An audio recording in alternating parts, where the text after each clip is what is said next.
And now, our feature presentation.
Good evening, guys. I'm Scarfy. I'm Naka.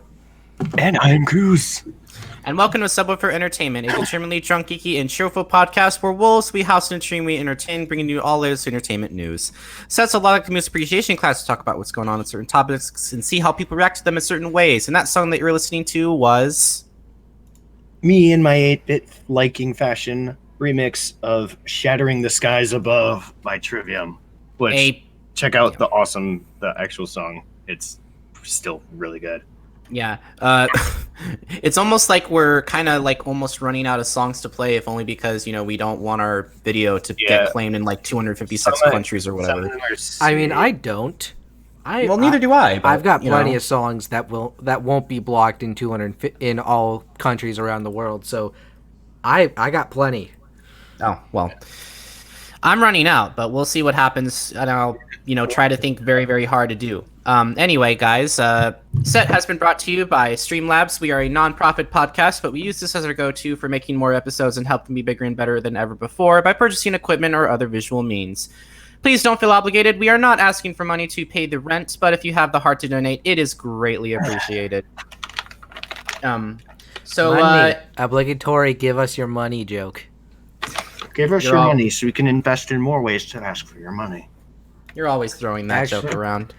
Actually, a Stream Deck would be nice. I was throwing shapes.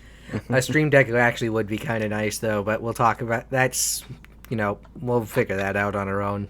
Yeah, we will.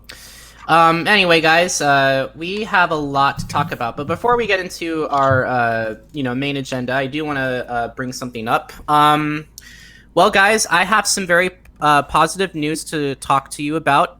In case you haven't heard, I am going to Midwest Fur Fest, MFF, in December. I will hope to meet any of you guys there. If there's anyone who's listening out there who wants my autograph, wants a selfie with me, wants to have lunch, hey, I'm flexible. I can have lunch with anyone. I think I can fit that into my schedule. You can't even afford to go. You won't even know me. Well, it's not that. Well, I could, but it's also almost MFF I haven't been able to go to because it's usually during exam week or right before it. Right. Same with me. When is MFF this year? December. I don't pay attention. It is December 4th. That is in the heat of like the last 2 weeks of courses for me. My semester it ends December 13th, and on top of this, I have to finish my fucking history colloquium thing by November. Well, fun fact, I actually had to talk to my professors before actually, booking the flight, to actually go because, I just wanted to make sure, I want to make sure that I'm not, missing a test or an exam or anything because it's really important to me and I want to get it done as quickly as I can, so... But at the same time, I really want to have fun. I don't understand, I guess... Yeah, I can just study. I can just study on the flight. I always wondered why MFF is... in the mid of December. Speaking of December, I actually heard my first holiday song, and it's freaking September, and it was in a Cinemark today. Can we just not, can we just wait until at least November of Thanksgiving is over? I think I like the meme more that it's right after Halloween. It's only 364 days until Halloween. Yeah, it's really. I mean, if you were in A Nightmare Before Christmas, it would work out well because but that's A Nightmare Before Christmas. Anyway, guys, enough about that. We're gonna go straight into the agenda with Krüz with music. Krüz. Can I point something out real quick? This week is a double episode. I was given unfortunate news Tuesday that there is a funeral I have to attend next Sunday. Yeah. So there will not be a show next week. This is going to be a big show. Just an FYI. I am being respectful of just want to point that out there. But it'll be less of a funeral mourning the loss. It'll be more of a celebration of life. So it's still I'm not sure when exactly it is during the day, and if it was early, I'm not sure if we would be back in time for me to get everything set up for this. Banned Christmas, yes. I am actually kind of tired of what the North American continent has become with capitalism and, shoving Christmas down our throats. But I digress. Yeah. Let's move on. Yes, Krüz, go. Go, Krüz. Okay, you can just drop that. So I want to say, I think something last time, I because I think I might have mild dyslexia because I kept saying, I think I still saying Killology for the Slayer thing. It's Killogy, like trilogy. Just wanted, I realized that like yesterday. I'm like, oh god, fucking damn it! Because I saw like a YouTube post about it. I'm like, I can't fucking read. Okay, well, you dropped your ice cream. You dropped your ice cream. What? And so did Mika. Yeah, or should I say Michael Holbrook, because that is apparently his name. Whoa, Blood Flash. I believe. Yeah. Yeah, so this week our transition between slides is a flash of red. Delicious. With the cheesy B-horror movie sound effects and shit. No, I have not incorporated that into scene transitions, but go on. Do it now. Of course, this song here betrays the frantic scramble for spare change that the call of the ice cream truck invoked in many a child across America. Instead, going to sound more suave. Yeah, it's not as either as up-tempo as Van Halen's Ice Cream Man, but if there's another way we can savor summers past, or if you don't want this summer to be over, it technically is, but it doesn't feel like it because it's not becoming fall. Yeah, this might help with that. Yeah, this album that's declaring the artist's name will be released on October. It's like, wow, you have memories of the ice cream truck as a kid. Yeah, well, where I grew up, the ice cream truck didn't really ever come by that much. Yeah. And when it did, I was either gone. It didn't come by where I was growing up, but it came by a friend's house. And like whenever I was over at his house, we would have that scramble occasionally. Yeah. Be like, you gotta get money, get outside. With all due respect, unless you like lived in Great Britain, you probably won't understand this artist as much as you would have. But no offense to Mika, I do think that he does a fantastic amount of work.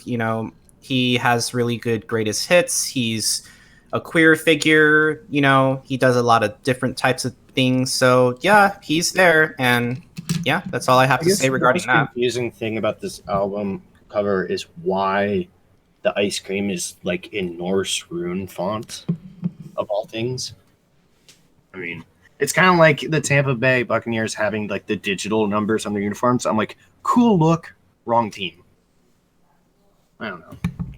You know what this album reminds me of? Sorry about that. It almost reminds me of that one Goaty song, Someone I Used to Know, in a way, but kind of not. You.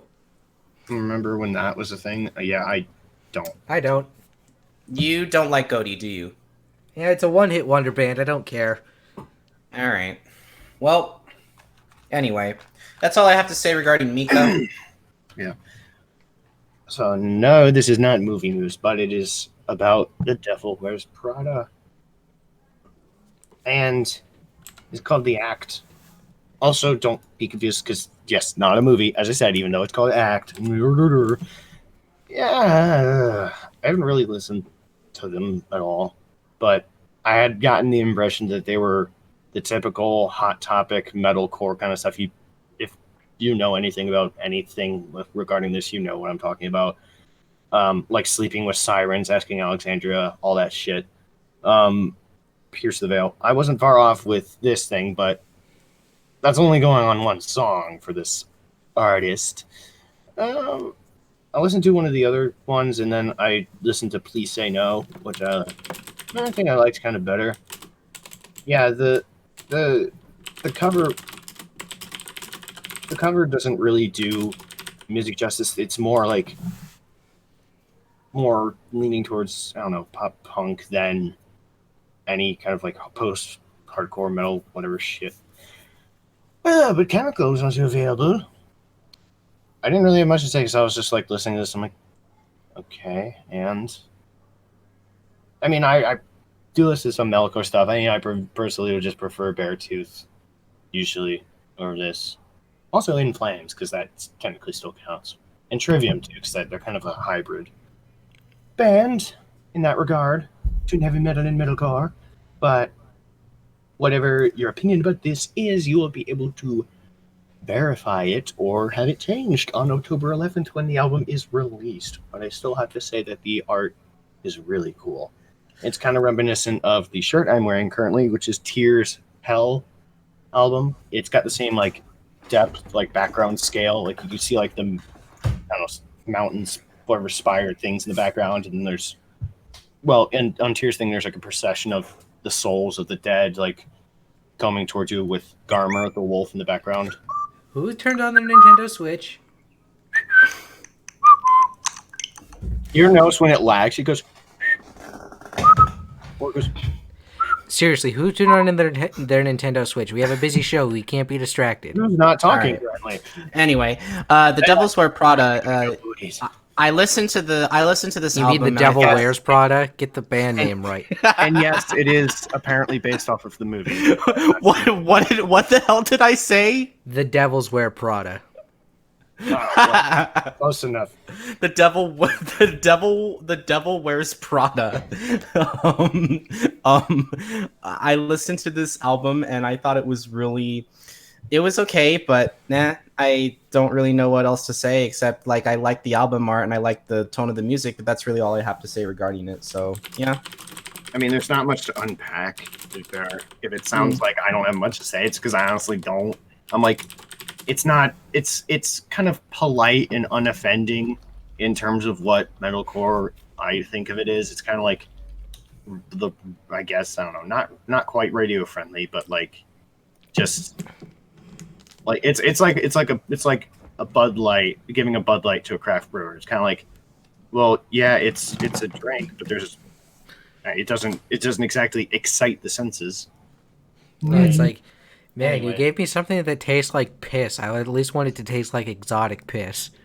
Tastes like exotic piss. Anyway. And maybe some exotic poo. Yeah, speaking of that, actually, I went to a local craft beer festival Saturday.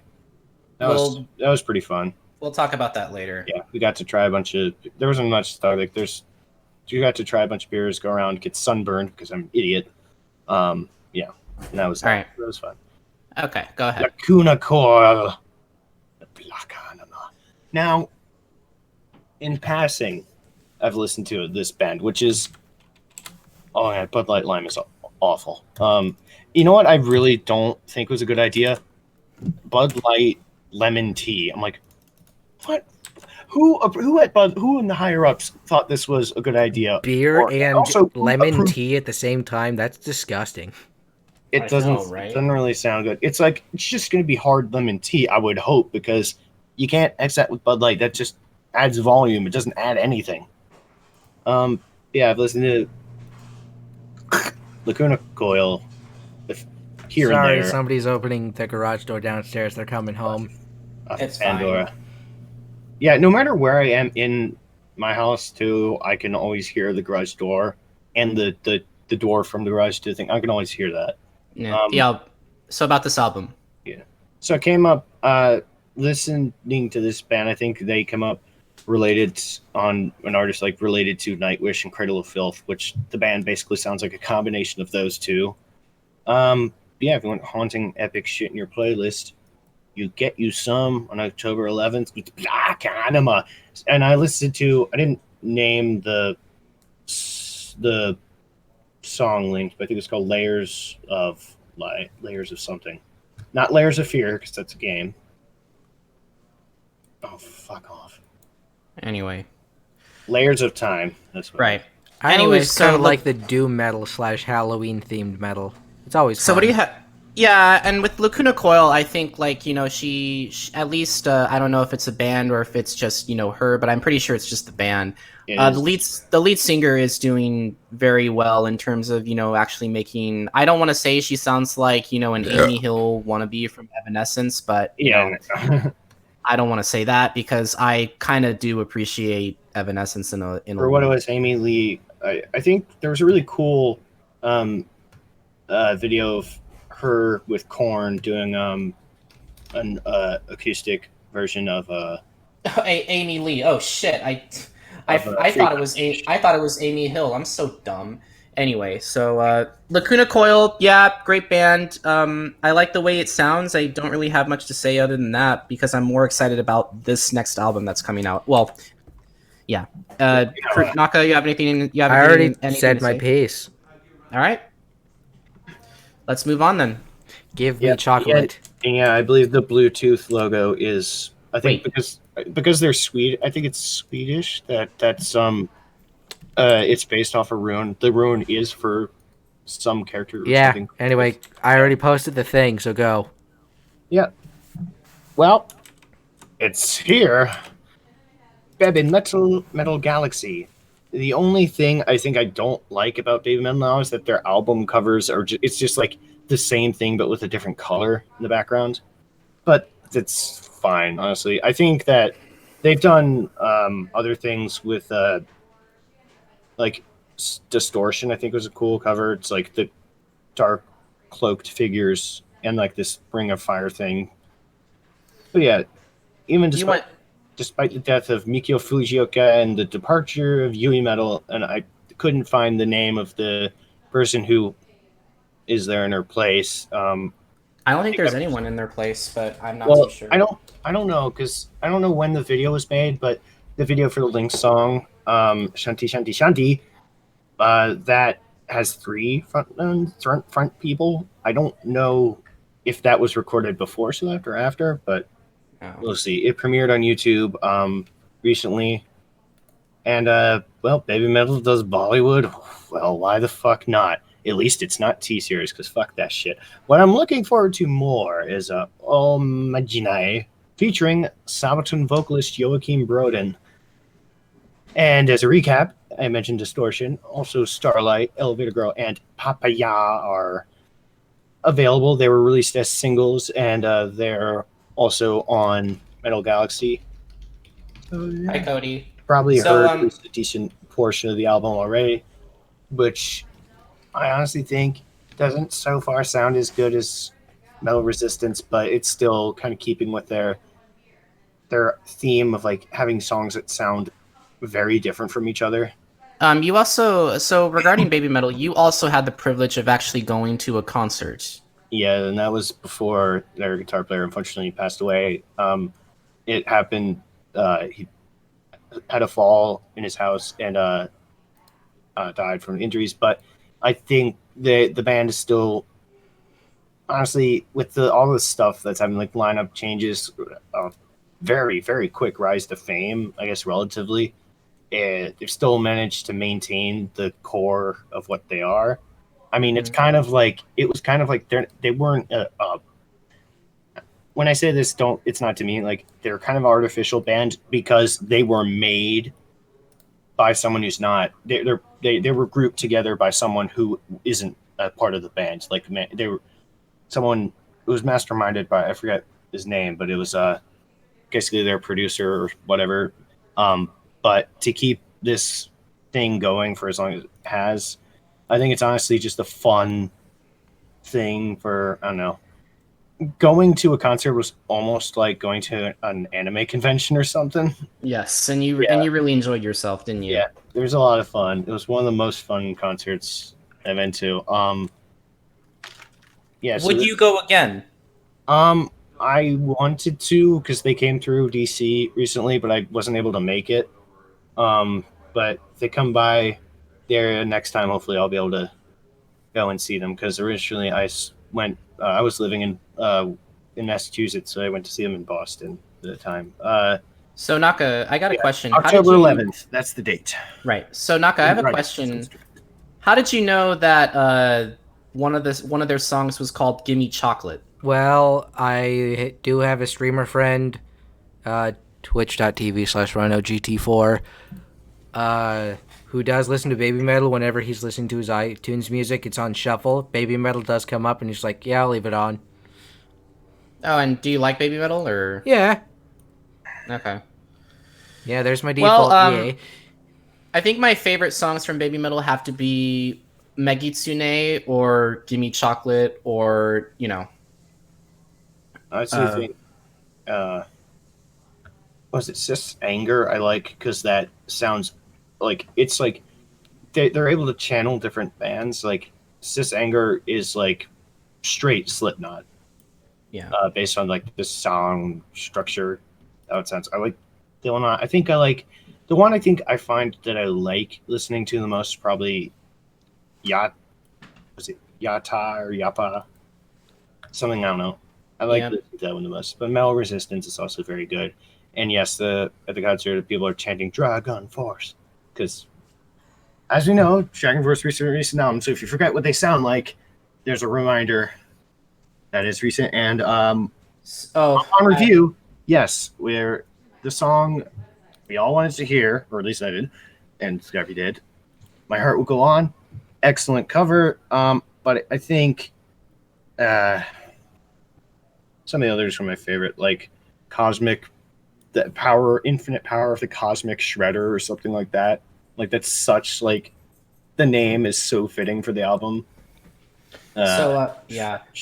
So I do want to point something out. Did you know that one of the band members in Babymetal is an otaku? Well, I would imagine at least some of them are. And well, for the inspiration of like the topics, imagery, and all that, their image, what they do in music videos. Noodles, it's okay. I don't really like anime outside of 3, Shakutan, Boogie, Initial D, and One Gun Midnight. Yeah. Anyway, DBZ is its own thing. DBZ is not an anime to me. It is its own standalone thing. All right, well, you can tell that to the 3 people who agree with you. Keep away from the Nico, like, get the anime away from me, or I'll break your Nico kneecaps. Anyway. So that's all I have to say regarding Babymetal. I'm kind of interested in this next piece of news. Which, by the way, this has been previously recorded in light of recent news that came out the other day. So, just an FYI. Yeah, go ahead, Krüz. Jesus Christ. You'll be able to see Be safe, Kyle. Fine. Yes. And anyway. So, yes, another movie crossover. The news that was referenced then is that James Hetfield has recently re-entered rehab. Which is sad. We unfortunately having to cancel Australia, New Zealand shows on the worldwide tour, but it's for his health, and as much as it sucks that you had this Metallica concert planned and everything, you're getting a refund at least, and they will reschedule. They're not the kind of band that will cancel a show and just not play there again. They're going to reschedule. Mm-hmm. But James has battled addiction for a long time. So he's going to have relapses. Yeah, and honestly, that's where I was talking with Scarfy, that like a good model is Five Finger Death Punch's Champagne, which is like you get the idea of success is it might be like the first world, you could write it off as a first world problems kind of thing, but it honestly is extremely stressful thing to do because a lot is demanded of you. You honestly probably don't get enough sleep, and you have to be on planes, like in buses, constantly. And when you're not doing that, you're playing music, and when you're not doing that, you're writing music. Right. So you can understand why this happens to people, but honestly, the band members support him wholeheartedly. So do the fans, including myself, and yes, here it's set. But for the brighter news that this has been made, so you'll be able to see it. Obviously, that's why we're still talking about it. So 20 years after the iconic performance and live album with the San Francisco Symphony Orchestra comes S&M Squared. Yeah, since most of us won't be able to fuck off all the way to California. Weren't. Well, it's not going to be a live. Well, I don't know if there's not a live show. There were 2 live shows, but it's been pre-recorded. Yeah. We weren't able to see them ourselves. I mean to say, as we're not. We probably wouldn't have been able to go. Yeah, because I looked up like after the James Hetfield rehab news broke, and it's like, was S&M 2 already recorded? And I look it up, and it's like, yeah, it's been recorded. Yeah. But it's going to be in theaters all over the gaff. And so, yeah, use that Metallica film link to check on showings near you. It's funny, about a half hour after this news dropped, I bought my ticket already, so I'm going. Yeah, I won't be able to go this Wednesday, but there are different showings. Probably have to drive back to Baltimore to see it, but whatever. The main date for showings is October 9th, but if you can't make it, don't worry. There are more showtimes depending on where you go. So make sure to check that because it tells you the theater and what times it's able to show it.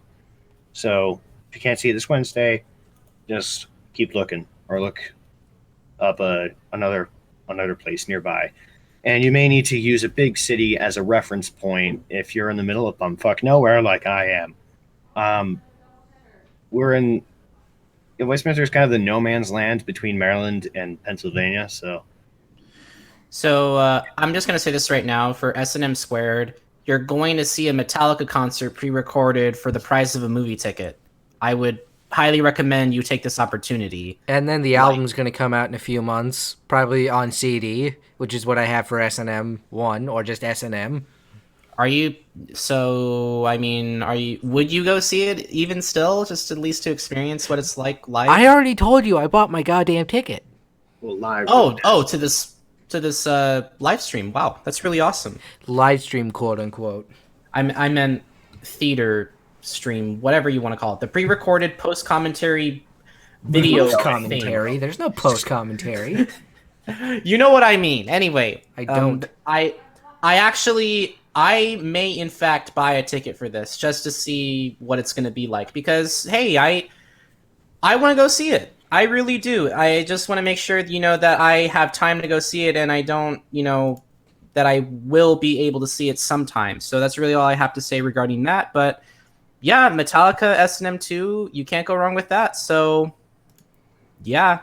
Ooh-wee. What up with that? What up with that? Krüz, sorry. For the fuck. Yeah, all right. I'll try to. I just can't go Wednesday, but if you can't go, but if you can't go, there's always the album that you can get. Yes. The album will come out, and we'll, I guess, re-up when the release date comes near. Anyway, is that it for music? That is surprisingly it for music because more stuff is coming out after the next show, the 13th. Okay. Yes. I'm right. In 2 weeks. There we go. Yes. All right. Race review. Not really. Review. Today was the cutoff race of round 1 of the NASCAR playoffs. The Bank of America 400 at the Charlotte Roval. What is the Roval, you may ask? Well, it's part road course and part oval track at Charlotte Motor Speedway. Roval. This is it, folks. It makes sense if you don't think about it. It does. This is it, folks. Round 1 of the NASCAR Cup playoffs has come to a close at the ever-daunting Charlotte Roval. Part road course, part oval. Eric Jones, Alex Bowman, and Clint Boyer and Kurt Busch were all on the outside looking in. Eric Jones needing a win and then getting spun out and wrecked. After being DQ'd at Richmond, and the rest needed to get in on points or have fantastic... They needed either fantastic days and luck to get on their side. Truex had 2 wins coming in.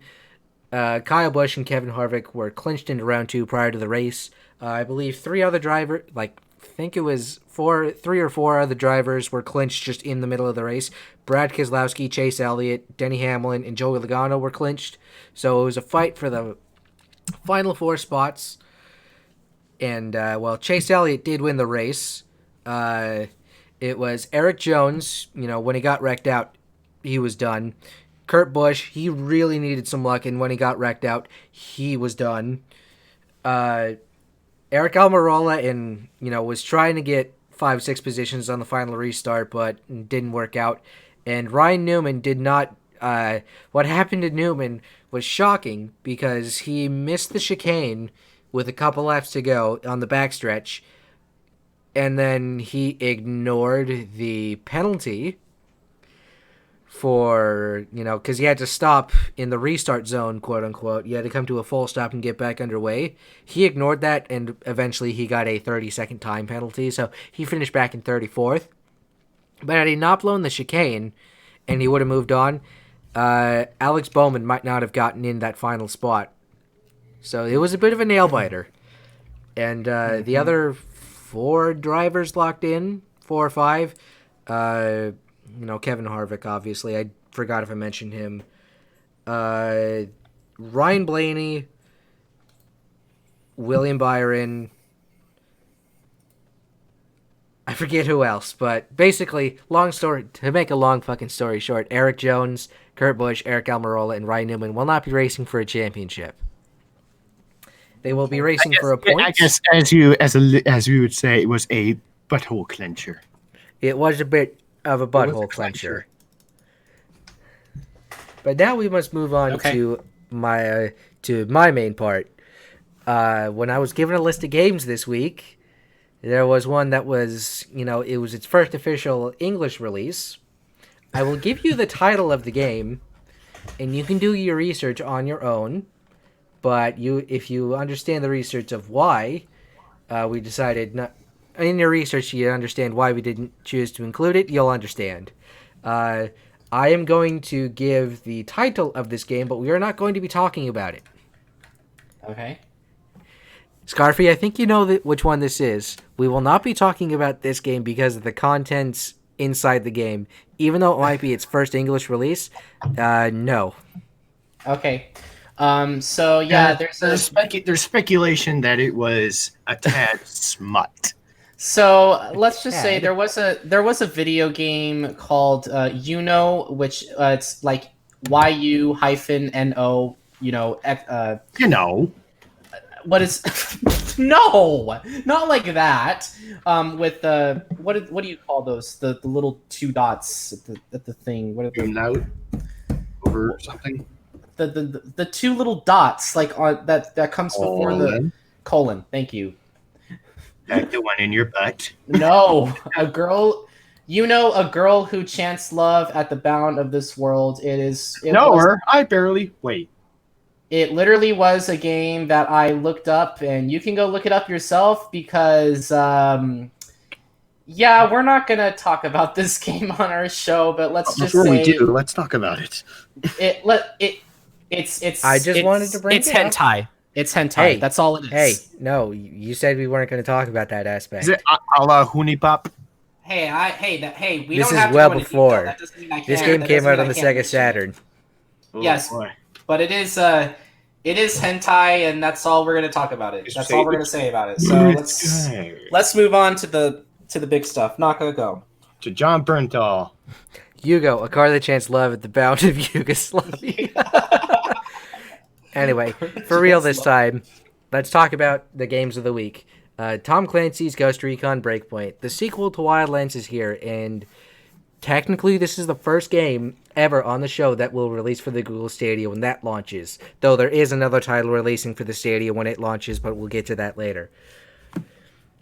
Mm-hmm. Ghost Recon Breakpoint is set in the year 2023, 4 years after the events of Wildlands, where the story takes place on Aurora, an island in the South Pacific owned by billionaire entrepreneur and philanthropist Jace Skell. Skell is the founder of Skell Technology, a blue-chip company producing drones for commercial application, but the company has also found success as a military contractor developing cutting-edge equipment for the U.S. government. Wow. You can see where this is going. Skell purchased Aurora with a vision of turning it into a hub for the design, research, and development and production of AI and drone technology.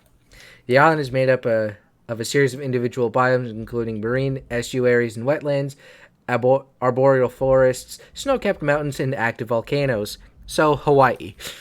Or Iceland, I don't know. Hawaii, Iceland, maybe Oregon. Say the Great Oregon volcanoes. Mm-hmm. Faced with mounting evidence that its products are falling into the hands of corrupt regimes, Skell's technology starts coming under increased public scrutiny. When the company is implicated in an assassination, the U.S. government decides to investigate further, only for Aurora to cut itself off from the outside world. Nomad, the leader of a Ghost Recon fire team deployed to Aurora, finds that former Ghost Cole D. Walker has gone rogue. A private military contractor named Sentinel has occupied the island under Walker's command, while Walker himself is leading a team of soldiers calling themselves the Wolves. Ah, woo. Yeah. Armed with cutting-edge weaponry and equipment, the Wolves have commandeered Skell Technologies' drone production as part of a self-appointed mission to safeguard the future of warfare. This game plays a lot like The Division. Also a Sabaton song. Yeah. This game plays a lot like Tom Clancy, The Division, and The Division 2, which isn't a bad thing, with single-player and co-op multiplayer being allowed. The one thing, I believe The Division is also like this, an always online internet connection is needed to play, not just on the Stadia, but all platforms. After the game comes out, there will be raids, being released post-launch, and there will be competitive multiplayer at launch. If you want to pick up the next title in the Ghost Recon franchise, Breakpoint releases on October 4th for PlayStation 4, Xbox One, and Windows PC, with the Google Stadia launch. Launching for the Google Stadia, I believe, alongside the Stadia, whenever that comes out in November. So it's is the Stadia like a new console, or they revealed the Stadia at E3? It is basically it's a streaming service for video games. So you're basically kind of like renting games, or you're buying games. Oh, but they're bullshit. All being connected. Instead of having like a physical game that you download, you play over the internet. Nope. Yeah, it's from Google. It's I guess just another way to play games, and I guess maybe they'll have some exclusives. And you can play these. You can actually play these games on the go on your phone as long as you have a connection. Yeah, it's not actually physically downloading the game, and the game itself is running on your phone. You're running a streaming client with little to no latency for input delay to play these AAA titles. Yeah, that's basically. It sounds interesting on paper. It sounds interesting on paper, but I'm just going to let you know, it is basically PlayStation Now. And I don't really agree with the whole you have to be connected to the internet to play a game that does not have a physical or digital release. It's the same. I mean, I can dare say I have boycotted GameFly to the degree. I really wish GameFly would die. I kind of hope that Google, Stadia does not do well. But nothing against Breakpoint, of course. I don't really know what to say regarding Tom Clancy. I heard Tom Clancy is good. Yes. It has some mediocre games. It has some average games. Nothing really too extraordinary, but hey, they make money. They're fun, and that's really all I have to say regarding them. Krüz. God damn it. Yeah. Krüz. Gameplay, it's not that they look the same, but I think it again, it's just I'm like I don't have the time, but if I do, I could get it. Well, hopefully, I haven't bought, rather, I'll say, a Tom Clancy game. I think I played a little bit of Ghost Recon or something. Or no, it is Ghost Recon, like an earlier one, obviously. Yeah. Yeah, basically. Yeah, I think it looks very cool. I like that.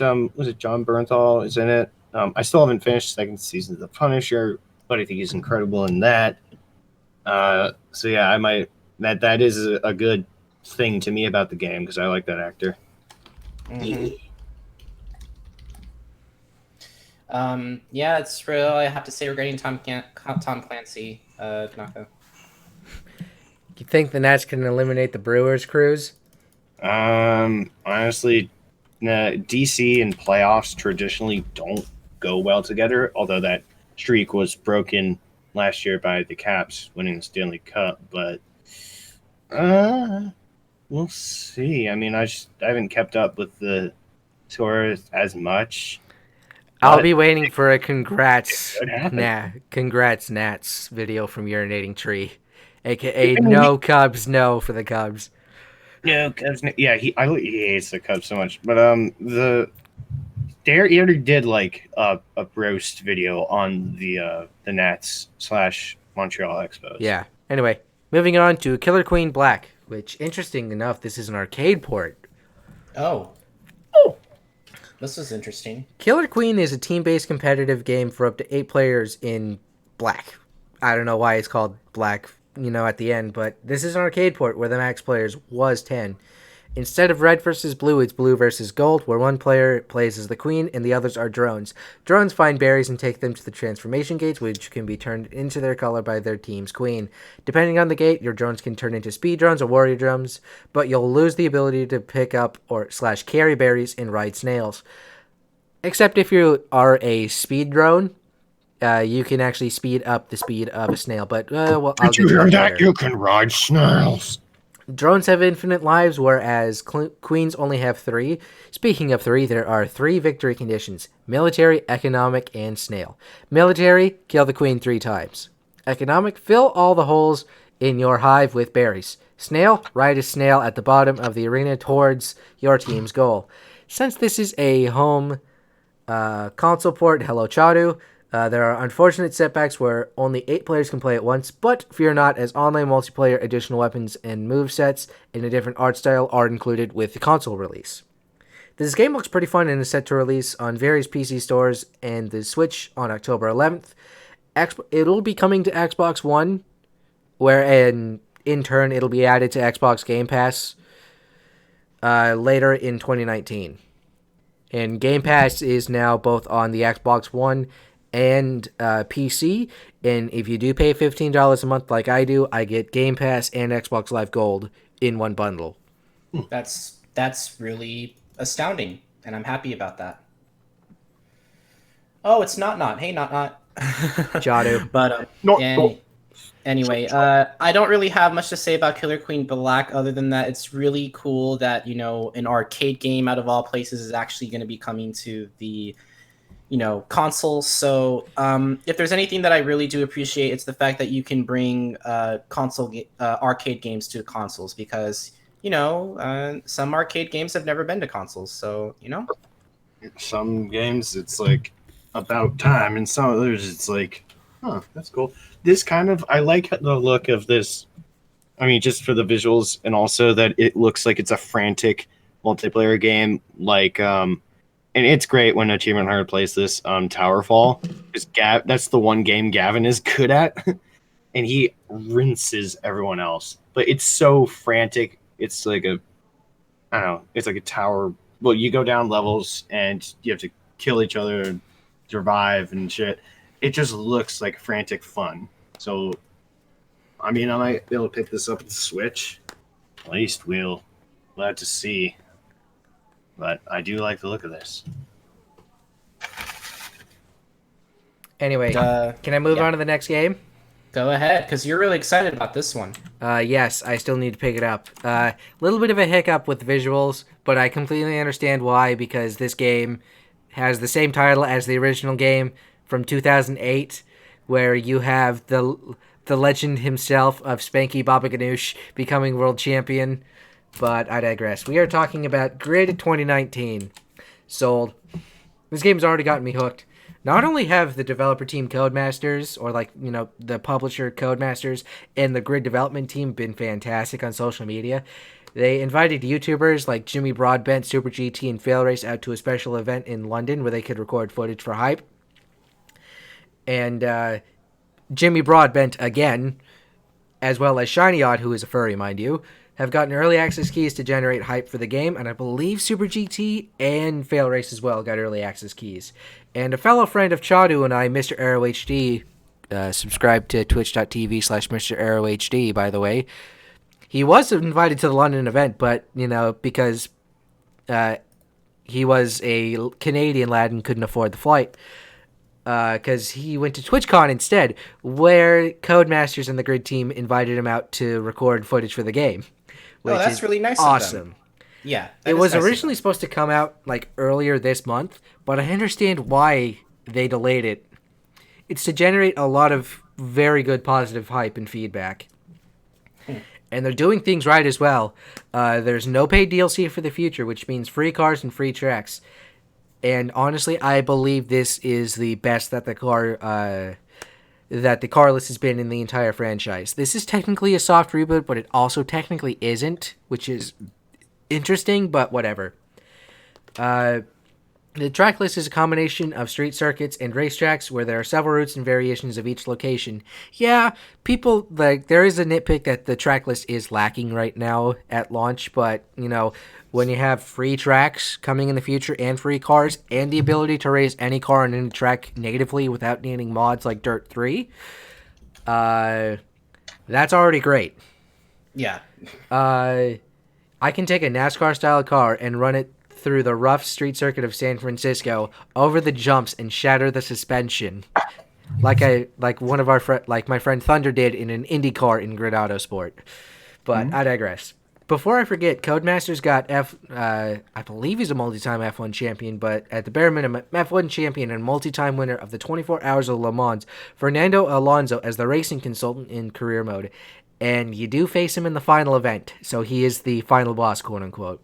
That is actually kind of cool. There is also the Nemesis system, which is, like the ally villain or ally enemy system from, like, NASCAR Thunder 2003 era, which is, a fantastic system.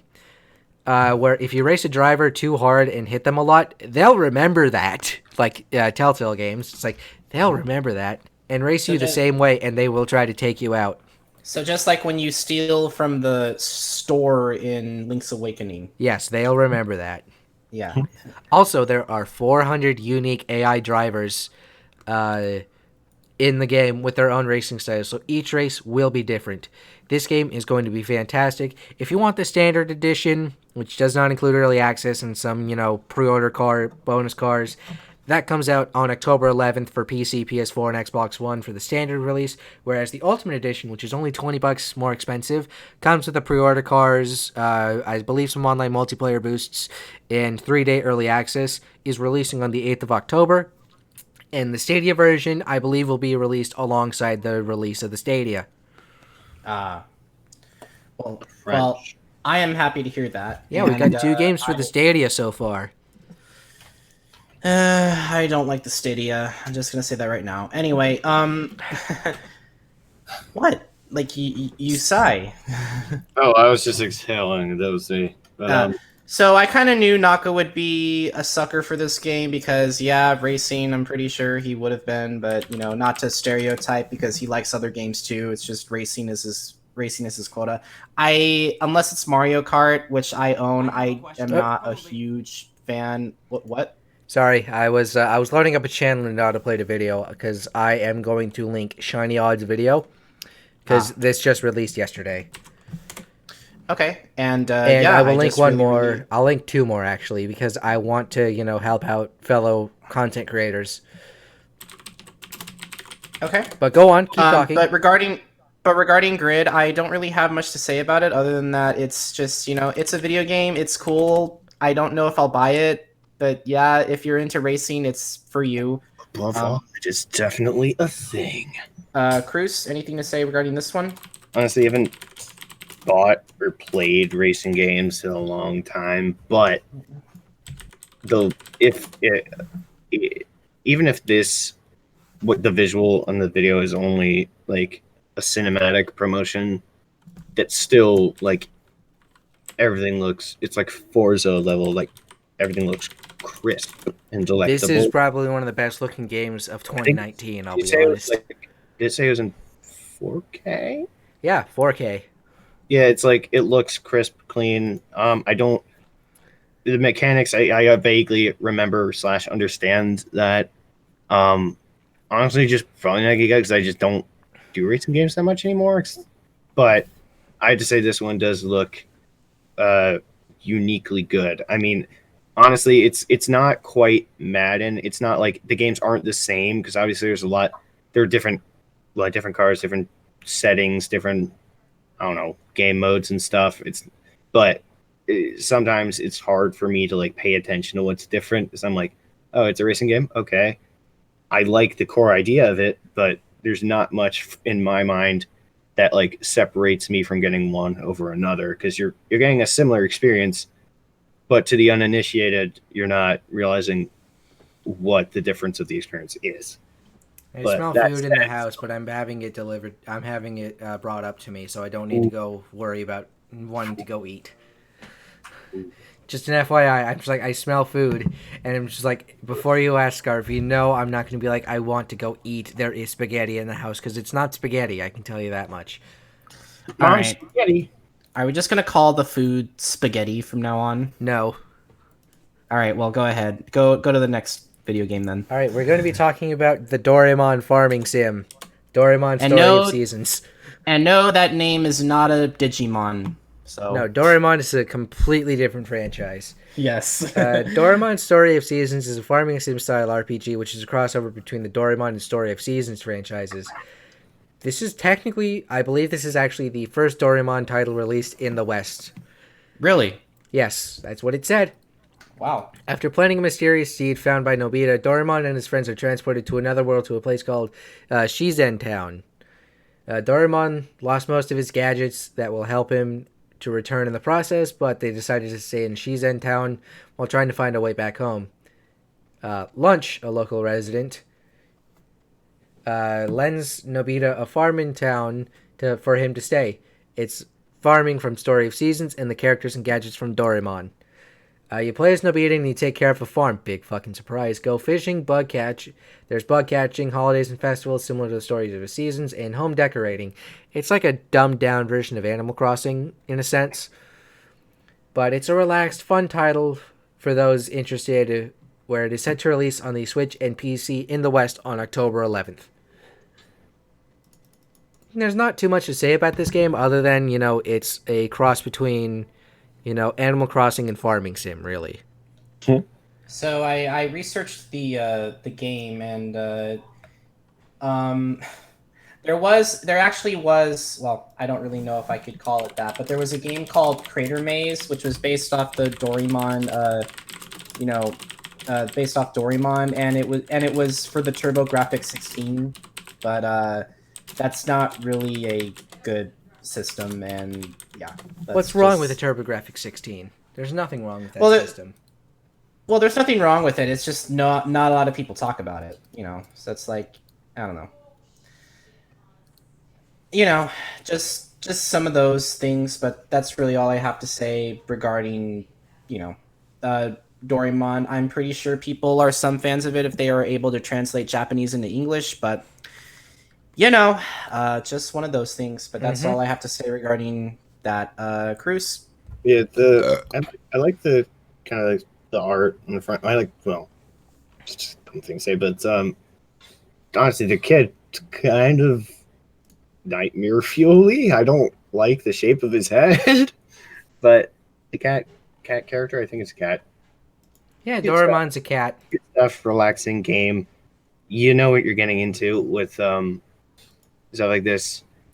I imagine maybe not me personally getting it, but I can definitely say that there is a definite enjoyment in relaxing games like that, which I guess you get in Minecraft when obviously you're not either under siege, swarmed by mobs, or trying to dig your way out of a ravine in the middle of the night because you fell into because you're a fucking idiot. I am not. Somebody on their Switch again? Not speaking from experience. I don't know. I thought I heard a Switch noise.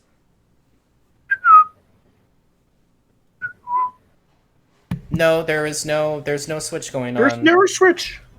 I was on Discord, but you couldn't even hear it because it's through my headphones. Anyway. Is that all we have to say? Can we move on to Concrete Genie? We're moving on to Concrete Genie. Okay. So Concrete Genie is a PlayStation 4 exclusive, set for release on October 8th, 2019. In the small town of Denska, a nearly abandoned and majorly polluted city, a young boy named Ash doodles in his notebook. Some dick children steal the book, rip out the pages, and scatter them throughout the city like those stupid propaganda posters you see about politics. That's how Slender Man did it. Ash goes on a quest to recover his pages and discovers a paintbrush that can bring his creations to life. I'm not sure if this is the same mechanic as Epic Mickey, but I'm not going to compare those two. Okay. Let's see. Using the DualShock 4's motion controls to help to create landscapes, they turn into living portraits. How you paint and what color you paint them will affect their personalities as abilities, such as red equaling fire breathing. Along with freestyle drawing, there are puzzles based around the artwork mechanic you will need to solve. You access more of the town the further you progress in the game, and of course, because these children are dicks, they move through the town and cause the artwork to die and bully Ash, but Ash can also recover the artwork. There is a PlayStation VR mode planned for release alongside the main game, but I'm not sure if that's complete yet. Hopefully this game does very well and is met with high praise, because I believe one of the developers said that they used Jet Set Radio for the Dreamcast as one of their big influences, probably for just the art style and the art, which is fantastic, though I do recommend the sequel, Jet Set Radio Future. But this game, Concrete Genie, is coming out on PlayStation 4 October 8th. I don't have much to say regarding Concrete Genie other than that it's interesting. I do like that the character kind of looks like an adventure type, really swashbuckling adventure type person, but that's really all I have to say regarding Concrete Genie. I just hope the game is good, and that's really all I have to say. Yeah. Jet Set Radio, you were just reminding me, which I know almost nothing about the game, but someone at Philadelphia had like a denim jacket with they had on the Persona head they had just clear visor glasses, what I'm talking about, kind of fucking, you'd know it if you saw it, but the back of their denim jacket had Jet Set Radio, the logo on it. I thought was going to mention that, but I forgot, but now I remembered. As far as the game goes, I like the idea of you making your own creations, I don't know if this is accurate, but Scribblenauts-ish. I've never played the game or seen what it looks like, but I know it involves drawing stuff that does stuff. I think it's a game that will definitely have some unique charm to it, because you kind of you put your own spin on the solving puzzles, making little monsters, whatever you need to fight. I think it's definitely going to find... I don't know. Maybe it depends. I don't know if the group of YouTubers I watch, mainly like Jacksepticeye, Markiplier, and Achievement, or Game Grumps, stuff, they'll pick it up. But I imagine someone might probably. It would be a game that probably Jacksepticeye would really enjoy playing. We'll see how that happens. Mm-hmm. Ding ding ding. Anyway, top of morning. Are we moving on to not Donkey Kong Country? Well, I wouldn't say that, but it's more so... It's made by the same people who made Donkey Kong Country, the original ones on the Super Nintendo. I wonder if it's also if the music is also composed by... It probably is, made by Grant Kirkhope and David Weiss. Anyway, Yooka-Laylee and the Impossible Lair. Rescue Queen Phoebe's Royal B-Italian Guard and prepare to take on Capital B's most dastardly challenge yet in this brand new platforming adventure hybrid. Yooka and Laylee must combine their abilities to take on a series of challenging and vibrant 2.5 dimension levels. They're 2D in gameplay, they are 3D in visuals, 2.5D, kind of like the Trials games. But as well as explore and solve puzzles in the beautiful 3D overworld. Mix up your gameplay with the return of tonics, which, there's different, it's visual stuff for the most part. I didn't know what it was doing because it just the screen just turned green. Yeah, the screen turned green like it's on an original Game Boy. There are more than 60 game modifying tonics in Yooka-Laylee and the Impossible Lair, including infinite rolling, harder enemies, and super speed. So there are gameplay altering stuff too. They can also unlock new environmental and visual effects. You pre-order the game and you get exclusive Trousers Top Tonic Pack, a collection of 4 cosmetic tonics, including Large Head Tonic, Glowwork Tonic, Disco Tonic, and Yooka-64, which I believe makes everything turn into a Nintendo 64 art style. Made by the same team who made the Banjo-Kazooie spiritual successor Yooka-Laylee, there's a lot of love and care put into this game. Since they're former Rare developers before they were bought up by Microsoft, this game plays a lot like Donkey Kong Country on the Super Nintendo, which are, beautiful platformers in their own right, but they're probably the best ones on the Super Nintendo, but that's just me. They've got their work cut out for them, and the game releases for the Switch, PS4, Xbox One, and Steam on October 8th. So I'm not a huge Yooka-Laylee fan, but I do know some friends who are fans of Banjo-Kazooie, so I know they'll probably get a kick out of this game because not only do they like Banjo-Kazooie, they like the composer, they like the developers of Rare. So I'm more than looking forward to seeing how well this game will do, but I guess we'll just have to wait and see, and that's really all I have to say regarding the game. Krüz. Yeah, I haven't played the other one, but it is kind of reminding me, like, look. I don't know if it's because of the developers are similar or the same, but it does look a lot like the Spyro Charm. Obviously not the same 3D way, but I mean, God, there's so many games I want to be able to get to, but again, as I said, still not really gotten out of the beginning of Red Dead 2, but that's for another thing. Yeah, because I got that as a gift for Christmas, and I've only been able to play it so much before I went to Europe. So, I mean, I'm a lot behind, but I don't understand like the tonics things that much, or like why you just make the screen green. I understand. Well, some of it's actual gameplay altering, like infinite rolling and stuff. I mean, I understand the reasoning, but I don't understand it.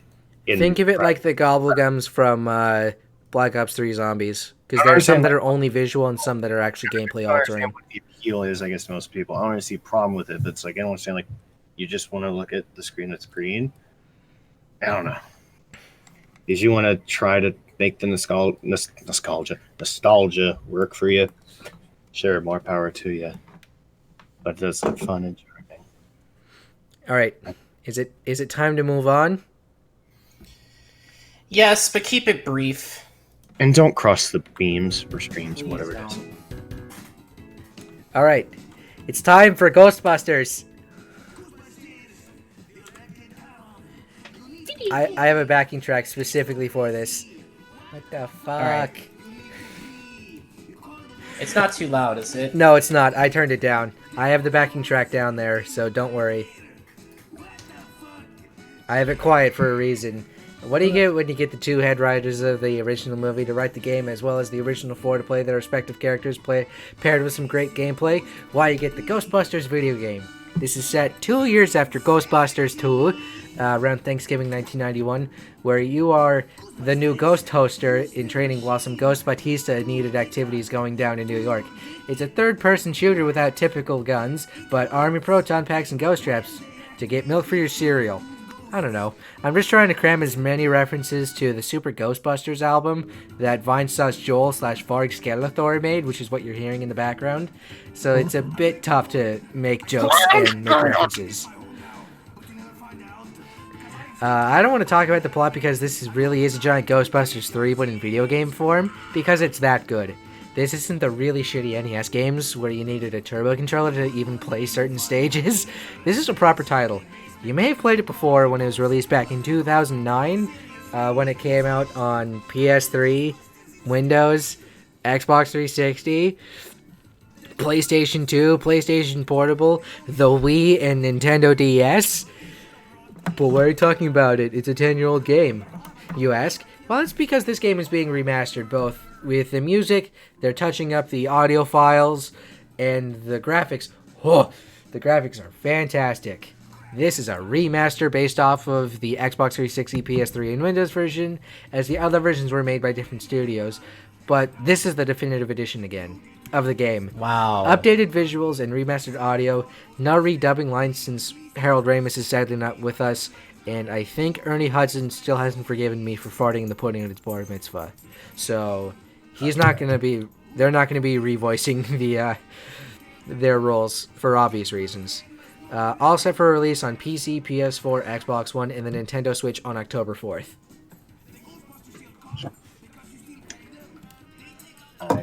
Go on.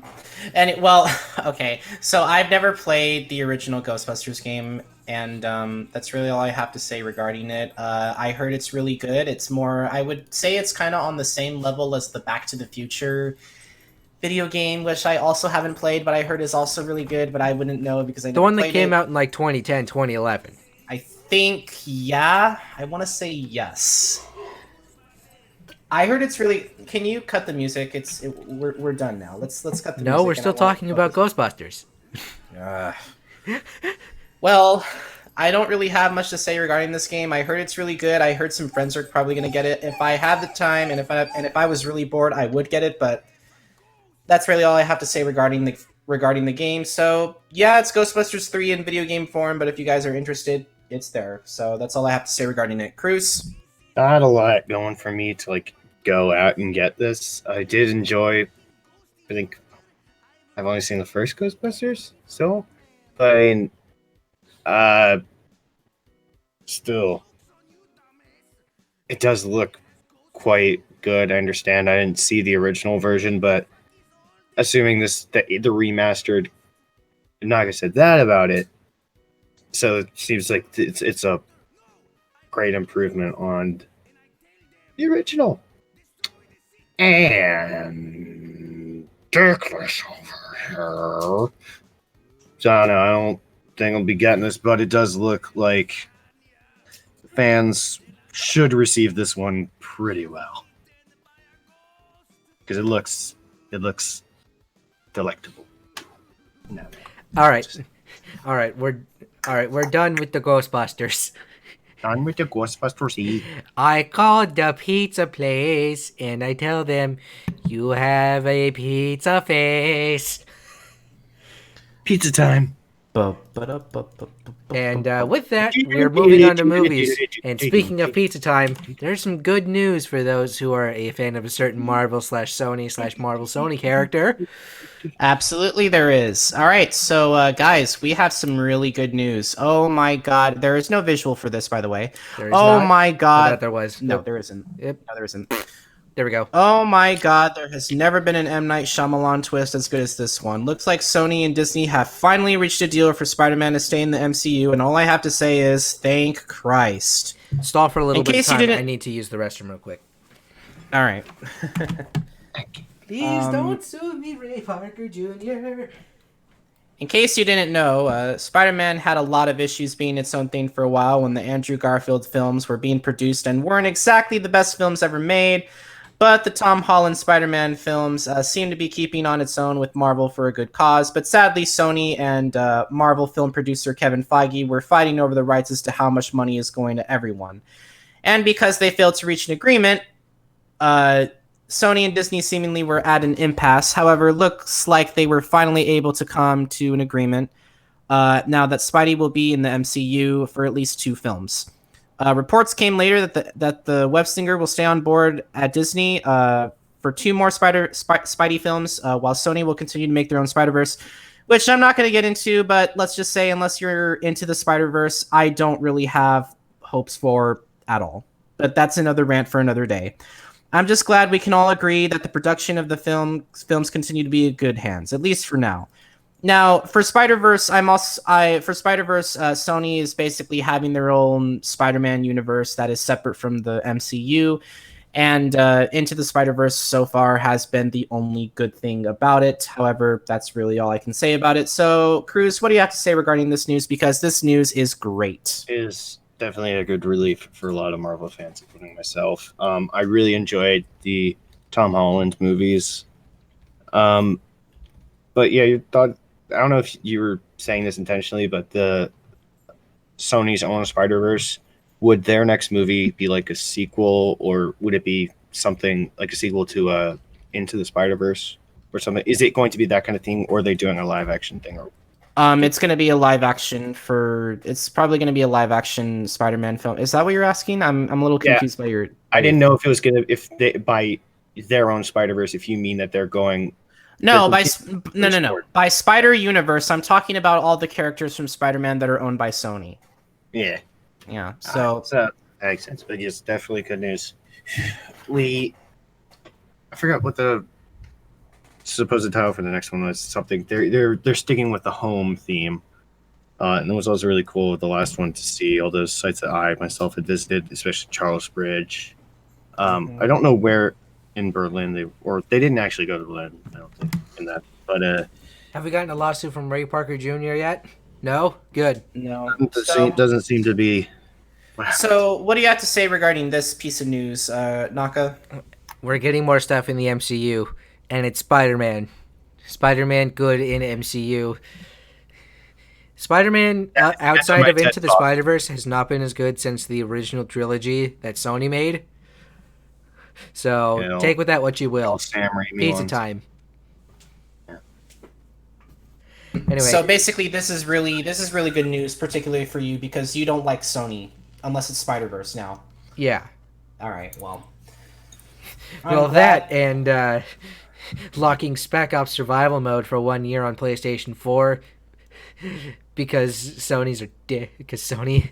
Oh my god, I fucking hate Sony right now. I'm so sorry. You know, don't get me wrong. PlayStation, great system, but Sony and Activision, whatever deal you cut to have crossplay on other systems, it's not worth it. Because you're locking Spec Ops Survival Mode for the new Call of Duty game, which is a mode that I really would have played a lot. You're locking it on PlayStation 4 for a whole year, which is a Call of Duty life cycle, mind you. And then you're going to release it next year when the new Call of Duty game comes out on PC and Xbox One. You know how bullshit that is, Sony? You know how bullshit that is, Activision? Go fuck yourself. You're not getting any money from me for the new Modern Warfare game. I was hyped for this game, and then all this shit news came out this week, and I'm fucking pissed.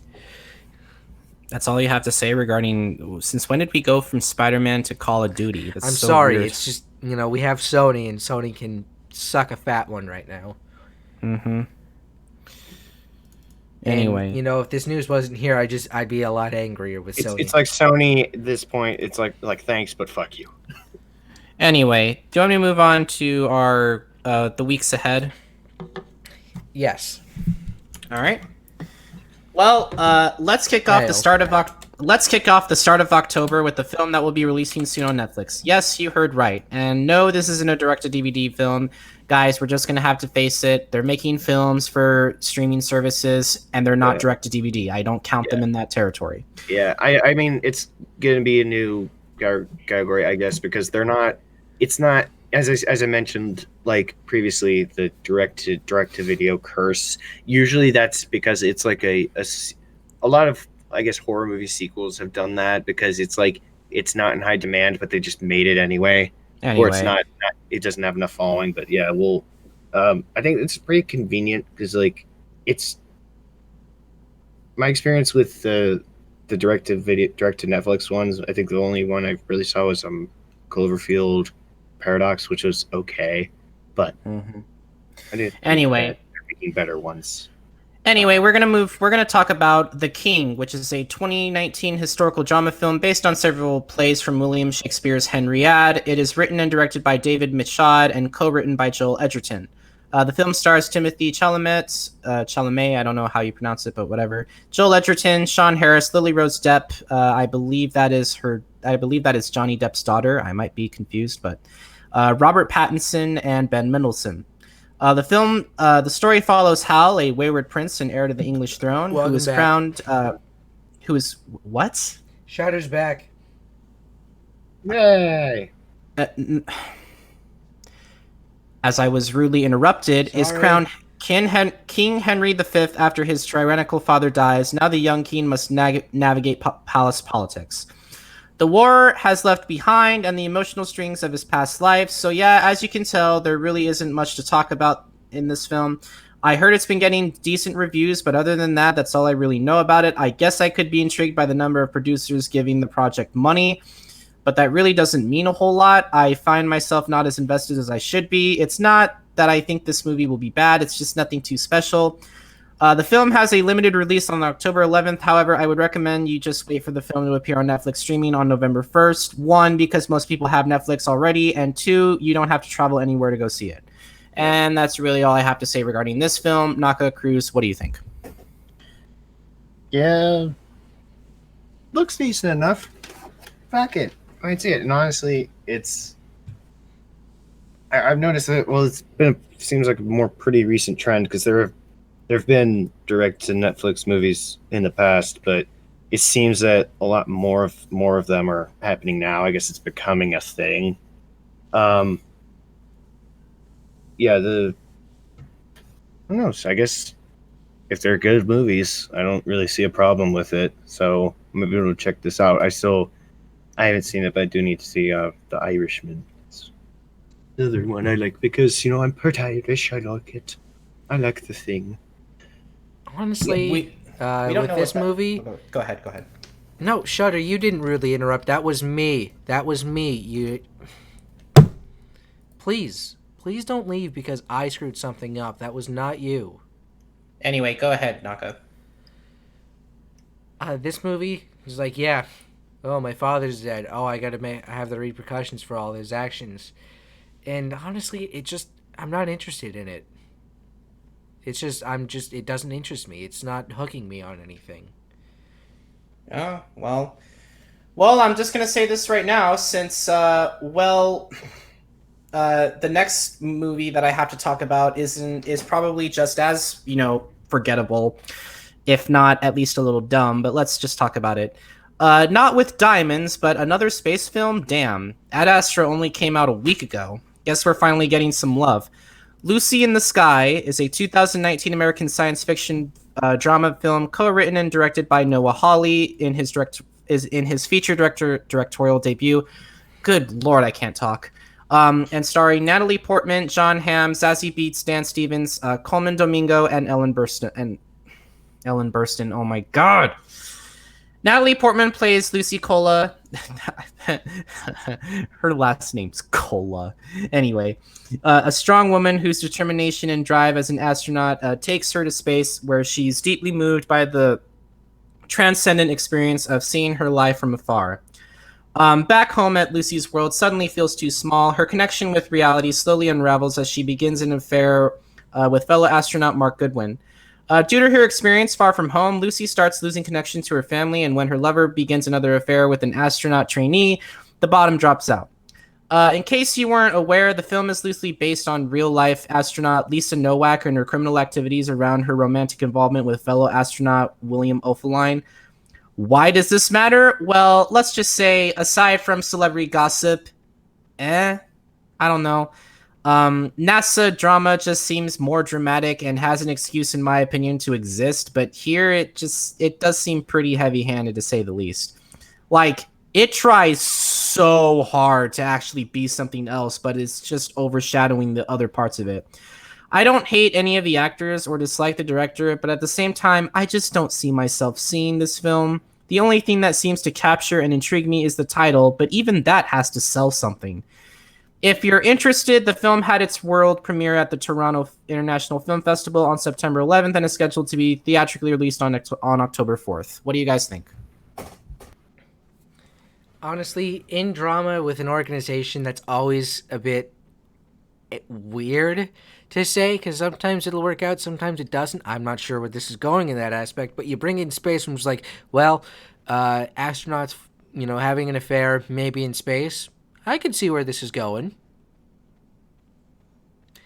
And it looks interesting. I might actually go see it. I still need to see Ad Astra. And before you ask, yes, I do need to still watch American Beauty. Shut up. That has nothing to do... What does American Beauty have anything to do with this movie, anyway? Krüz, what do you have to say regarding this movie? I honestly, you did say forgettable, and I did see the trailer, and honestly couldn't tell you anything about it. So I'm just like, but to be fair to your point, it does seem that I guess especially the most recent. The most recent space film I would have seen would have been Cloverfield Paradox, but even then there's drama there. But drama regarding space does seem to be a little more. I don't know. It seems to have more weight to it, I guess. Okay. It's not as. I don't know. And I guess I didn't see this movie, but it's the reason, they had Hidden Figures that, I don't know, doesn't look like something that tickles my fancy, but sure. I do kind of want to see Ad Astra, though. Anyway. Yeah. So... Will Smith fighting Will Smith. What is this? Hot. That's hot. That's hot. That's hot. I think there's fire in the opening scene of the trailer. Ash Brown Lee. So we're going to move on to our next film, which is called Gemini Man. Well, we have another film from another visual director who has known for directing a ton of different content, and Gemini Man is an upcoming American 2019 science fiction film directed by Ang Lee and written by David Benioff, Billy Ray, and Darren Lemke. The film stars Will Smith, Mary Elizabeth Winstead, Clive Owen, and Benedict Wong. Henry Brogan, an agent government assassin seeking to exit his career, finds himself going up against a younger clone of himself named Junior, who's able to predict his every move. With no other choice, Henry must uncover the truth behind Junior's creation and save him from going down the same dark path he did. All the while, fighting against a corrupt system determined to retire him at all costs. The trailer looks fantastic, but I'm also wanting to know how well the film is going to do. The director of the film is Ang Lee, as I said before, known for directing the films Crouching Tiger, Hidden Dragon, Brokeback Mountain, and Life of Pi, which I saw. I didn't like it. But that's not to say Ang Lee is a horrible filmmaker. He can make quality and has made quality material before, except with, Life of Pi, he could have used a real tiger and didn't because he wanted to use CG. Anyway, oh, God. That's not to say that this film, I can at least say the premise of it looks really pretty interesting, but I'm just unsure as to how this movie will do. But hey, the film stars Will Smith, and almost anything he touches is gold. I repeat, almost anything he touches is gold. And all I can really say is that I hope this film will be a hit, just like any other films Ang Lee has directed. The film releases on October 11th, but that's all I have to say regarding that. So, Krüz, Naka, what do you have to say? This plot is actually interesting. It's like, it reminds me a lot of Looper, and I enjoyed Looper, where, it's like, oh, I work for the government, and, I gotta kill somebody and close off a loop, even though you're really killing yourself in the future, or depending on the situation. You die in the game, you die for real. You die in the game, you die for real. It's like you die in the game, you die for real. And it reminds me, and then I do the Family Guy joke, but I know that the subject matter in that Stay Alive, that film? No, it's not Staying Alive. It's not that. It was, the subject matter was, if you blank in your dreams, you blank for real. And I'm leaving it out because I know you don't like this certain type of humor and it'll gross you out. I'm just leaving it there, but this concept is always interesting to me. You're fighting a clone of yourself that's younger, has all your tactics, and you don't know what to do. It's like, how do I outsmart myself? I do the one thing I never think to do, which I ironically thought to do. And it's like, yeah, I thought of that too. See, that's where this movie could go. I'm really actually interested in this movie. And you have a young Will Smith fighting an old Will Smith, even though it's still old Will Smith playing a young Will Smith. It's confusing, but it's great.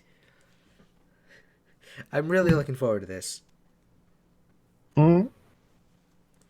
Anyway, yeah, Gemini Man. I guess looks. I haven't seen any. I've seen a decent action movie. Will Smith in action movies, like, yeah, he does it. He does it well. I don't know. I just like it. I feel like this is a movie that it might just be the path of not the path of Leif Erikson, the path of least resistance, or it's like the movie that we'll settle on to see with a group. I guess it seems like that movie. I guess that generally does tend to be one that action movies are. Yeah, it does. The action parts that do look pretty good. Anyway, it's just hot. Yes, hot. What do you have to say about this? See, I'm asking you the question this time. Gemini Man? Yeah. I think I already said my piece on it. No, just do it again, because you always ask the question to us. I think the movie looks okay. I don't know if I'll play it. I don't know if I'll watch it, but it looks okay to me. That's really all I have to say regarding it. All right. So are we gonna move on to the next one? Look at me. I am the captain now. You are not the captain. It is bot. AKA the plot of Manimadan. Thank Christ, another film about zombies. God, why do we love zombies so much? Another thing that there was actually an article. I think it was when Walking Dead was like starting. There's an article in I think Wall Street Journal about that, and I think it explains it as being because zombies are they're so similar to humans, because at least they are humans, but yet so like grotesque in a unique way because they're so close to being human. I think that's where the interest comes in. But anyway, yeah, which I think is pretty accurate. Another thing that I also have to say is that I'm honestly surprised this film wasn't at all sued for the title. But let's deal with that. But let's deal with that title and cast first. That band sucks. Little Monsters is a 2019. What the fuck are you talking about? 2019. 20,000 unlimited power. 18,000 years. Little Monsters is a 2019 Australian-American-British zombie comedy film. Zombie is a genre? Wow. Written and directed by Abe Forsyth. It stars Lupita Nyong'o, Alexander England, Kat Stewart, Diesel La Torraca, and Josh Gad. The film is not to be confused with the 1989 film starring Howie Mandel, which had a $7 million budget, making only $800,000 back. That's a yikes. Yikes. That's a yikes. That is pretty horrendous, but that's not what we're talking about. You might even say that's a woof. After a rough breakup, directionless Dave crashes at his sister's place and spends his days expanding his young nephew's questionable vocabulary. When an opportunity arises to chaperone an upcoming kindergarten excursion alongside the charming and enigmatic teacher, Miss Caroline, Dave jumps at the chance to impress her. What he wasn't anticipating was Teddy McGiggle, an obnoxious children's television personality who shapes the excursion's activities, and what he was expecting even less was a zombie invasion, which unfolds after an experiment at a nearby military base goes awry. Armed only with the resourcefulness of kindergartners, Dave, Miss Coraline, and Teddy Caroline, not Coraline, what the fuck am I doing? Must work together to keep the monsters at bay and carve a way out of their guts intact. So, fun fact, the film I heard is actually really good. In fact, it's a marvel. Like a lot of people who have been saying, this film in particular is the one where it really captures the zombie comedy. Granted, films like Zombieland and possibly Warm Bodies has done that in the past, but apparently, as I look at its 93% on Rotten Tomatoes, tentative change, it did something really right here. There's not much I can really say about this film as a whole because, well, it's a zombie flick, but at the same time, you have kids on a field trip with a teacher trying to show these kids that they're not zombies when that's exactly what they are. I think it's a good premise. The film had its world premiere at the Sundance Film Festival on January 27th and is scheduled to be released in the United States on October 8th in a limited release followed by a digital streaming release on October 11th on Hulu. So the fact that these are kindergartners, and it's like, we have to fight off the zombies, even though they're technically not zombies, but they are. It's like, oh, these aren't zombies. They're zombies. Not zombies. And the fact that they're kindergartners, it just reminds me, because I went over to my sister's place last night. This is going to be a little bit of a tangent, I know.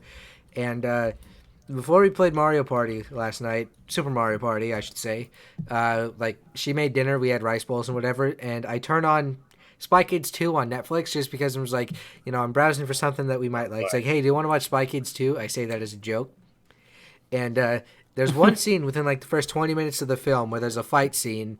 All the parents of the Spy Kids, they pass out because somebody was hitting the reefers in the champagne, which is not a good scene anymore. Again, reefers just don't.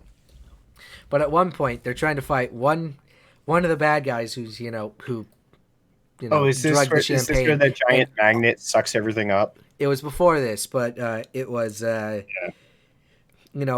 was one person, and then they bring in 50 kindergartners, 5-6-year-olds to attack one guy.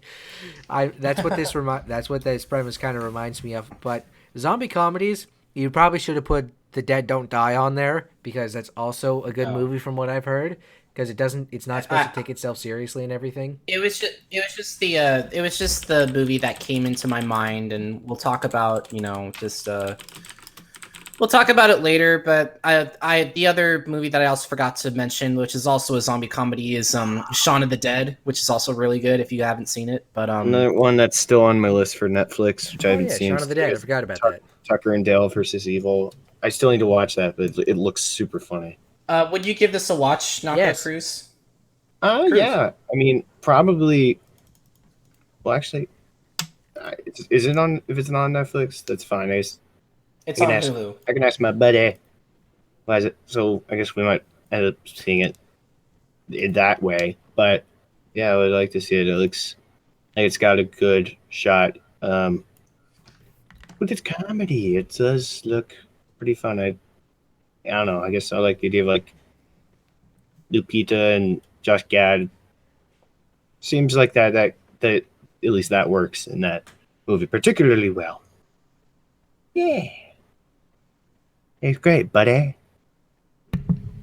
Anyway, I'm going to move on to our next film. Anybody ever notice that if you ever meet Scarfy in real life, he looks a bit like Josh Gad? Huh? I don't know. They look similar to me. I do not look like Josh Gad. How dare you, sir? I take that as a compliment, though. I'm not insulting your looks by saying, "Oh, you look like Josh Gad." I mean, I look at Josh Gad and he looks too. I don't know. I mean, I don't know. I'm not a huge fan of Josh Gad. I'll just say that. But we're gonna move on to our next film, which is such a missed opportunity because it really is. But what do I mean by that? Let's take a look. There's no Pubert Addams. I'm not watching. Pubert Addams. Well, that wasn't. Well, I love that wasn't exactly. That's probably one of the greatest achievement hunter moments ever. That wasn't exactly the big problem here. That's one reason I love Gavin so much. Creepy and kooky and altogether ooky. It looks like it's finally time to see what this film has in store. The Addams Family is an upcoming 3D computer animated comedy horror film based on the comics of the same name by Charles Addams. The film is directed by Conrad Vernon and Greg Tiernan and will star the voices of Oscar Isaac, Charlize Theron, Chloe Grace Moretz, Finn Wolfhard, Nick Kroll, Snoop Dogg, Bette Midler, and Allison Janney. The film serves as a reboot of the franchise that began with the 1991 film based off the TV series. The Addams Family's lives begin to unravel when they move to New Jersey and face off against the 21st century and its greedy, arrogant, and sly reality TV host, Margot Needler, while also preparing for their extended family to arrive for a major celebration. So, in other words, it's basically dark and gothy, creepy family with monsters and paranormal activity meets modern-day real-world stuff. It's an interesting premise nonetheless, but what's even more interesting is its production history, which, you know, I need you to hear this because this, to me, is such a missed opportunity. Originally in 2010, after acquiring the rights to the Addams Family comics, the film originally began production at Universal Pictures and Illumination Entertainment as a stop-motion animated film directed by Tim Burton. Hi, hello. Yeah, Tim Burton, you know the guy. Yeah, hey, stop sign, turn around, turtle, horseshoe, doink, doink, digga, digga, digga, digga, digga. Who has become the gothic genius that he is today. However, it was announced by MGM, that is Metro-Goldwyn-Mayer, would produce an animated film based on the comics that pretty much halted any chance of Tim Burton doing an Addams Family movie because, you know, it's everything that Tim Burton likes. Case in point, and I hope it seems like I got my facts right, I guess MGM got their production first before Tim Burton, since I guess he likes to take his time. But seriously, though, how great would it be for Tim Burton to direct this film? But, you know... at least his name is somewhere on it. The show must go. It does have a Tim Burton kind of charm to it. Too. Yeah. But, you know, the show must go on. The film is directed by the team of Conrad Vernon and Greg Tiernan. And yes, those names should sound familiar, because they also directed the film Sausage Party. Yes, those guys. So, I'm at the very least expecting somewhat of a competently made film. Nothing too terrible to show your kids, but something at least mildly entertaining for adults. I mean, it doesn't look too bad or too annoying. I do know a few fans who love the original film, so I can't really say this film will hold itself to that caliber. However, I guess you'll just have to wait and see what happens. The film releases on October 11th if you're interested. Krüz. Krüz, go. I don't know how to feel exactly about this because I want to like it, but I don't know if it's going to be as like contrived and cheesy as like I don't know what is it what was it the Transylvania Hotel Transylvania like that kind of movie. I'm just hoping it's not going to turn out like that. It looks like it's better than that, but we'll see how this all works. Yeah. I think it should be pretty decent. And also, if you go into New Jersey and people don't like you, yeah, that's just kind of. Why? I remember the South Park episode, like where, like, half of America becomes New Jersey. It's like Philadelphia, New Jersey. But anyway, New Jersey. You want to ask if you're wondering what my opinion on this is, that I saw a Broadway play of Addams Family when I lived in New Jersey. Speaking of New Jersey, but that was really the last I've ever really paid attention to the franchise, other than Pubert Addams, and I say Pubert Addams or Riot as a joke. Pubert Addams. Again, probably one of the funniest moments in Achievement Hunter history, besides Gavin's bucket. So can I just ask you something? I don't know the meme of the whole Pubert Addams, but is it what I think it sounds like? So what it was, at least in I haven't seen the original episode, but I've seen like the clip of it. It was basically that. Know what the name. It's basically that Gavin from Achievement Hunter said like, yeah, one of the kids is named Pubert or something. And they're like, no, yeah, you're right, Pubert. And then Michael is like, you're a fucking idiot. No, it's not. And they talk about it for like 10 minutes. And then Michael finally looks it up after Gavin said, like, there must be someone with Pubert Addams. Jack in the background says, yeah, I was in that 1993 movie. No one pays attention to that. Then 10 minutes after arguing about it, Michael finds it and says, Gomez and Morticia have a third son they lovingly named Pubert. It's like, what the fuck? I am dumbfounded. It is so funny. Gavin's like, for 10 minutes, I thought I was going insane. It's really funny. It's funny. That actual, like, that whole sequence of events is on the Addams Family wiki page. I'm actually looking at it right now. It's from the film Addams Family Values, which I actually heard is better than the first film, which is also interesting. Yeah, that's actually kind of funny. I'm gonna send this to Scarfy just as proof that like it's on their it's on the fandom wiki page. I already saw it. But I'm kind of burned out by the franchise, even though I haven't really experienced it in 8 years. But still, I'm just kind of burnt on it. Mm-hmm. Anyway, don't really know what to think of it. So you just kind of want me to move on. Yeah. Me too. Well, we're going to move on to this next film, which I am so excited to talk about, because I really want to see this film, guys. And I hope you saw the trailers for this one, because, oh my god, it is totally worth your time to go see it. Now it's time for something completely different, and I mean that as a figure of speech, and also something very incredible that took the film critics and film viewers by storm. Parasite is a 2019 South Korean dark comedy thriller film directed by Bong Joon-ho. The film stars Song Kang-ho, Lee Sun-kyun, Cho Yi-jung, Choi Woo-sik, and Park So-dam. Parasite had its world premiere at the 2019 Cannes Film Festival on May 21st, where it won the Palme d'Or, becoming the first Korean film to receive the award and the first film to win with the unanimous vote since 2013's French film Blue is the Warmest Color. It was selected as the South Korean entry for the Best International Film Festival at the 92nd Academy Awards, which we'll get into a lot later. Jobless, penniless, and above all hopeless, the unmotivated patriarch Ki-taek and his equally unambitious family, his supportive wife Chung-suk, and his clinical 20-something daughter Ki-jung, and his college-age son Ki-woo occupied themselves by working for peanuts in the squalid basement-level apartment.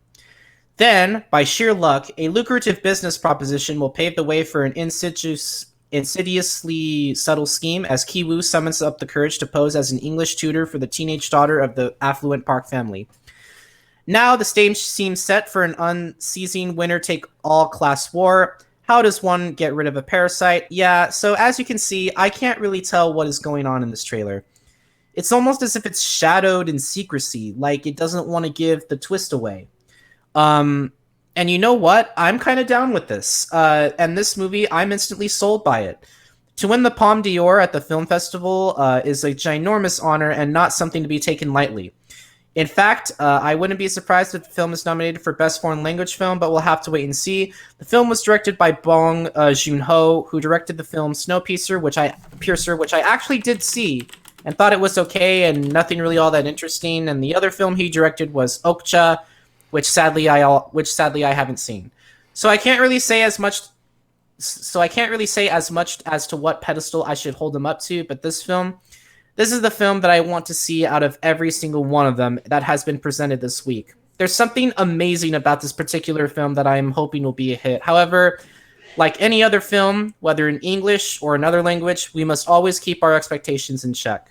The film will sadly have a limited release on October 11th, so sadly, you must look at the theater the movie will be playing at, and hopefully it'll get a much wider release as time goes by, which I can only hope for because, oh my god, I want to see this movie, like, really bad.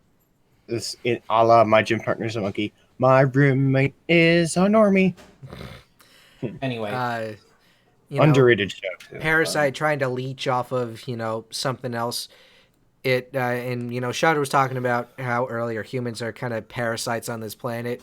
How we've overfarmed it, we're overpopulated, we're killing off species. Or to George Carlin's, where I guess we're like fleas. Yeah, we're like fleas to the earth.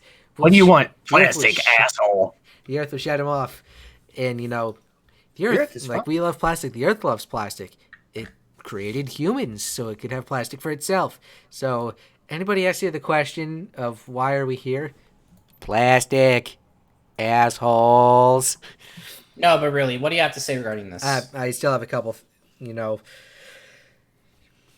they'll think that everything's left to be ambiguous and they're trying to leech up off of these upper class assholes, which, you're upper class, you should be paying. I'm kind of okay with that.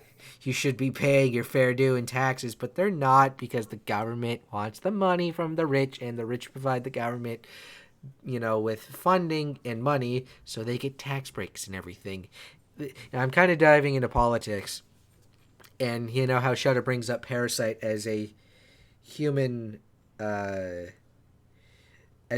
construct, because it is. How some parts we have an abundance of food, and some people cry that they don't have a certain type of food, where there are others on the planet who don't even have food. And if you're crying about because you don't have a specific type of food, that's just wrong and you're racist.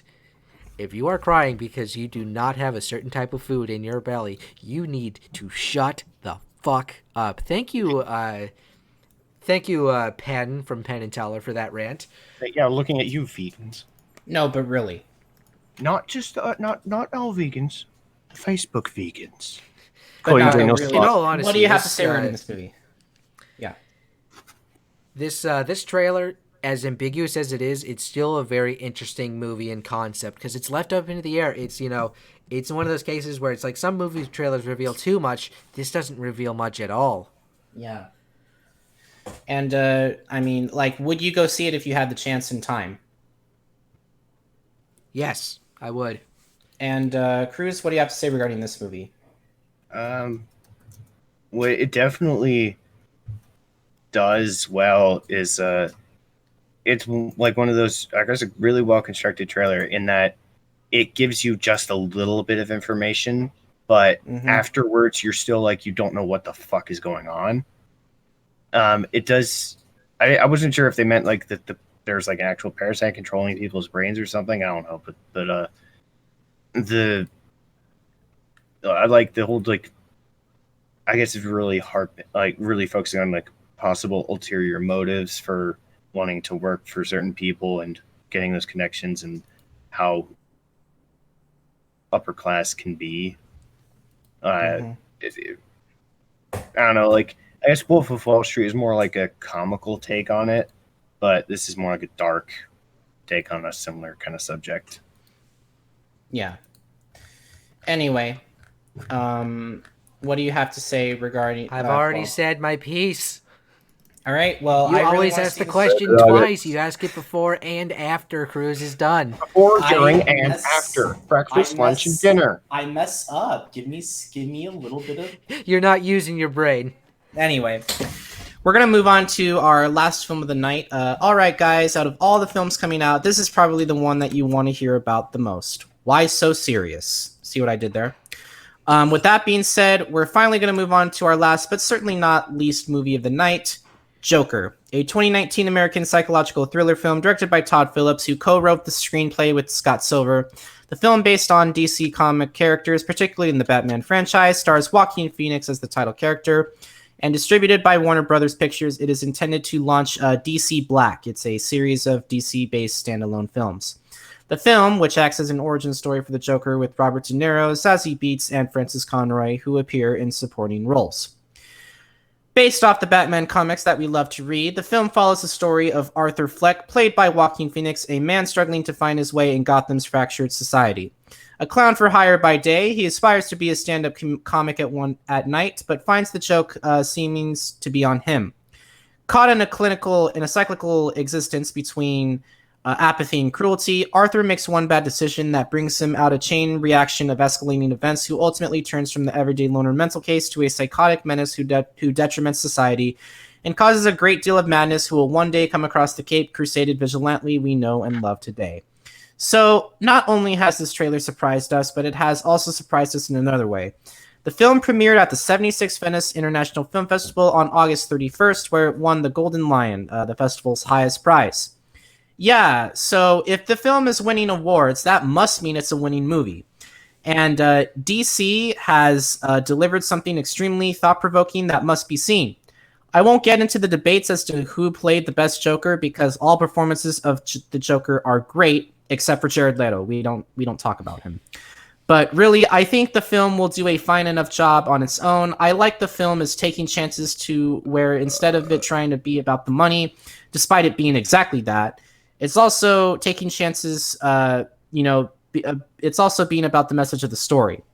Of course, I have to see this picture as well, if not by requirement, then certainly by what it's going to bring to the table as a comic book film and films in general.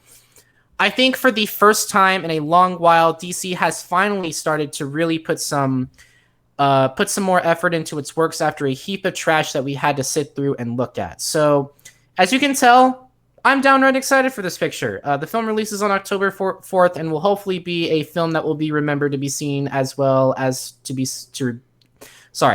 a film that will be remembered to be seen as well as seen to be remembered. So before I ask you to, what your thoughts are on this picture, I do have to mention one thing. I recently did some research on this film, and apparently there will be, because of, I guess, how they really, I guess it's because it's either for two things. Either they really don't like the Joker, or it has something to do with, what happened in recent events. It's honestly because of what happened in recent events. It's not because it's, the character Joker. Go on. Sorry for interrupting. It's fine. So apparently law enforcement communities are going to be hovering at every movie theater during its opening premiere of this film. I don't know why it is, but it's just going to be something that happens because, it is speculated to be somewhat in relation to the events that happened in Aurora. We're not going to talk about the specifics of it, but that is, I guess, part of the reasoning. But and there honestly, shouldn't be too worried. Just as with any being in any public place, keep your wits about you, make good choices, and do enjoy the movie. I hope, because I'm going to go see it at some point. Be good people. Yes, another historic. I do also have to mention that the movie theater that in Aurora, Colorado, the movie theater actually is not going to be advertising or playing this film, if only to show respect to the families, because, I guess, traumatic events, caused it to be so. And, it's unfortunate, but it's just what it is. There's really not much that we can do about it. It's just how things are. But, in all honesty, I'm glad that Warner Brothers is actually paying respects to the families who were affected by the tragic event. with that set aside, and we're going to put that conversation to rest because that's not the important thing. I do want to see this film. Naka, what do you have to say regarding this film? Would you go see it? I feel like DC's finally getting on the turnaround. Well, we've had shit after shit after shit, and then there was Aquaman, but then we had shit again.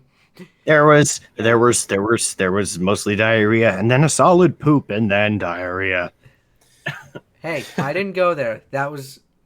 I've been trying to keep the poop jokes out of this. Yeah, There's a better way you could phrase that. But honestly, because of the positive reception this film's gotten, I'm actually probably might go see it. It all depends on my schedule. And I mean, Krüz, let's just be honest. You're a huge Joker fan. Of course, you want to go see this film, don't you? Yeah, I think. Well, I guess I maintain that Joker is probably, in my opinion, one of, if not the greatest villains ever, because he's so iconic and so, like, not permanent, I guess, but like he always stays around. It's like it's not easy to he never goes away, really. He's even when he's dead, like in the games at least, he's still very much present. It's so omnipotent, I guess, as a villain. And yeah, I think the trailer does look quite good. And I mean, this might be, I don't know, the next movie that I'm going to go actually out to theaters to probably see when I can, unless, of course, I end up seeing Metallica thing. One interesting that I do have to point out, and I'm sorry to bring this up, but it's just really brief. They actually had to ban the costume of Joker at certain movie theaters because they really want to avoid as much trauma as they possibly can. But again, that's honestly just a smart move. You know, that's trying not to downplay people trying to cosplay as Joker, but that's just honestly trying to, you know, cut risk. I mean, let's just be honest. I don't think another event like this is going to happen, but you know how law enforcements tend to be, better safe than sorry. Anyway, but other than that, yeah, Joker, I'm going to go see it. I really want to. I hope it's good. And, and that's really all I have to say regarding this movie. So that is it. That is our main attractions for tonight. Now we're going to move on to our coming attractions, which we only have a couple, which thankfully, thank God. So we start off with a payday heist. Yes, that is exactly what we start off with. Good old AH heist. All right, Uncut Gems. A jewelry store owner and dealer to the rich and famous must find a way to pay his debts when his merchandise is taken from one of his top sellers and girlfriend. You'll never guess who shows up now. Adam frickin' Sandler. Honestly, I didn't realize it was him at first because they made him look like Al Pacino almost. Here's the thing with Adam Sandler. I kind of hope he's, back in terms of his acting, because let's just say he kind of went on the slump for a while and it took him a while to actually, get good. Good. You scrub. I think his absolute downplay was when he played in Jack and Jill, which wasn't really good, and then Hotel Transylvania just seemed to further down his career even more, even though I heard some good things about it, but he just shouldn't play kids movies. He's not that kind of actor. I mean, hell, he played in the film called Pixels, which was such a missed opportunity, I should add. And it's upsetting, I kind of hoping that, this film will actually be decently good because, he is actually starring in something that is totally, something that he isn't directing. Let's just say that, Yeah. We now move on to Unfriended Dark Web. Really? Yeah, I was thinking this is something else. It's like the game, I forget what the original title of the first one was, but there's a sequel to it. I think Jacksepticeye played it, Suspiria, or was it Suspiria? It's where you find the phone and that's what you're doing, and you have to find out what happened to the person, and some shit starts to glitch out. Hits the fan. And there's the video clues, and you get messages. You talk to the other people, and you try to figure out what happened, but it becomes clear that something is very wrong. It kind of reminds me of that. I like that premise for the movie, trying to put the pieces together and find out the evil force behind it all, or people. if it's not supernatural. I don't know. Anyway, that's all I have to say regarding let's move on to our next film, which is called Wounds: Disturbing and Mysterious Scene and Disturbing and Mysterious. I think we were just talking about it. Sorry for interrupting again. Oh well, I didn't mention the premise. Disturbing and mysterious things begin to happen to a bartender in New Orleans after he picks up a phone left behind at his bar. So this is Thanks, Dan. This is Armie Hammer. Armie Hammer is a really good actor. I hope you actually take the chance to see the movie. You know, I don't know how well this film will do. I am hoping it will do well. It looks like a horror film. We've had like 3 cell phone films come out already. It's getting ridiculous. Do you have anything to say, Naka Krüz? I mean, the thing is, like, why I compared it to Unfriended Dark Web is because picks up a phone at a bar. You know, like the main character in Unfriended Dark Web steals a laptop at a Starbucks in Lost and Found, and turns out it's dark web stuff, and some freaky hoodoo shit goes down. No. That's welcome what I'm to the getting. game. That's the vibe I'm getting from this. Yeah, and also welcome to the game, I guess, a little bit. You just lost it, by the way. Except you don't get swatted, which is the real way to lose the game. Yeah. And I think I had a streak going, what was it, like maybe 2 or 3 years now. Armie Hammer meet Navy Nail. I want to hate you. I hate you. Armie Hammer meet Navy Nail. All right, well, we're going to go ahead and move on to this next film, which let's just say... And Coast Guard Caulk. Let's just say I kind of think this is going to give Krüz a run for his money. Apparently metal equals bad and every other music good, which is bullshit. Yeah. Trolls World Tour. A group of trolls must unite and harmonize in music if they want to stop a member of hard rock trolls, that is the genre, not the freaking troll rocks from, freaking Frozen, anyway, who want to destroy all genres of music. Honestly, by taking their strings? Honestly, but that would imply that they use instruments. Honestly, I kind of want... Most of them do, but not pop music. Can I just say this right now? I kind of want metal to win in this film. Yeah, I agree with you. To make a long story short, I'm not going to go see this movie. I'll wait for the soundtrack to come out on Spotify so I can pick and choose. But to be honest, Krüz, what do you have to say about this film? Because I know you want metal to win in this film. It just kind of seems somehow more hackneyed, I guess is the word, than the... I genuinely did like how it was with Coco, the metal mariachi band, but like this is a little bit like... I'm like, the plot... I'm looking at... I'm thinking of how the plot is, and I'm just like, what? Why? It's kind of like it's again a nobody meme, like nobody metal wants to destroy everything. It's like, well, yes, but we're also not assholes, because most of us aren't like people who are fans of Taylor Swift, because fuck them. Yeah, even like metal bands are just like, hey, if you're harassing people or trying to fight people, or if you're especially sexually harassing or sexually assaulting people, get the fuck out of our concert. Yeah, there's numerous videos of I think that actually, I don't know if that was what happened, but Volbeat, the singer, stopped it. I think he pointed out someone who got hurt in a mosh pit and said like he invited him to go over to a different part of the stage to like to get a better view, and they're like, come on, just clear a path for him. Yeah. So yeah, I think I don't know, it just seems like, as much as I enjoyed hearing Crazy Train again, it's just like the plot just seems kind of, why? Yeah. Anyway. Armie Hammer meet Navy Nail meet Marine Stud. And then my response, why do I feel like it's an actual video on certain websites? Anyway, let's move on to the film that I think I'm mostly excited about, because I've actually seen this TV series. So have I. El Camino. Your pack defeat the Metro. A Breaking Bad movie. After being set free from a notorious meth chef, a man who afflicted with him pursues freedom after being kidnapped and forced to cook meth. Honestly, affiliated with him. Right, affiliated. Sorry. I really want to go see this film because I love Jesse Pinkman. It's coming out on Netflix.